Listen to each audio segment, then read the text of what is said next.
மாவட்டம் ஆத்தூர் அருகே ரவி என்ற அதிமுக பிரமுகர் மர்மமான முறையில் உயிரிழந்திருக்கிறார்.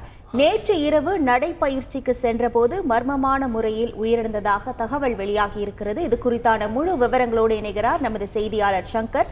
வணக்கம் சங்கர். போலீசாரின் முதற்கட்ட விசாரணையில் என்னென்ன தகவல்கள் வெளியாகி இருக்கிறது? முழு விவரங்களில்.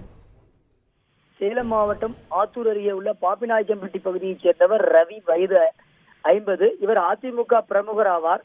இவர் நேற்று இரவு வழக்கம் போல தனது வீட்டிலிருந்து 9:30 மணிகளில் வாக்கிங் சென்றுள்ளார். வாக்கிங் சென்றவர் திடீரென இரவு ரொம்ப நேரம் ஆனதால அவர் வீட்டுக்கு வரல. அக்கம் பக்கத்துல அவங்க உறவினர்கள் எல்லாம் தேடி பார்த்திருக்காங்க, எங்கேயும் அவர் இல்லைன்றதுனால அவங்க வழக்கம் போல அவர் வீட்டுக்கு வருவார்ன்றதுனால அவங்க படுத்து தூங்கிட்டாங்க.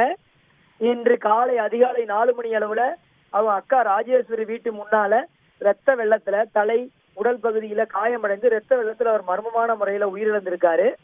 இது தொடர்பாக ஏத்தாப்பூர் போலீஸ்ல புகார் பண்ணியிருக்காங்க. புகாரின் பேர்ல போலீசார் பிரேதத்தை கைப்பற்றி சேலம் அரசு மருத்துவமனைக்கு அனுப்பி வைக்கப்பட்டிருக்காங்க. இவர் எதனால உயிரிழந்தாரு என்பது குறித்து போலீசார் விசாரணை நடத்தி வருகின்றனர். அதிமுக பிரமுகர் மர்மமான முறையில ஒருத்தர் வீட்டின் முன் இறந்து கிடந்த சம்பவம் அப்பகுதியில் பெரும் பரபரப்பை ஏற்படுத்தியுள்ளது.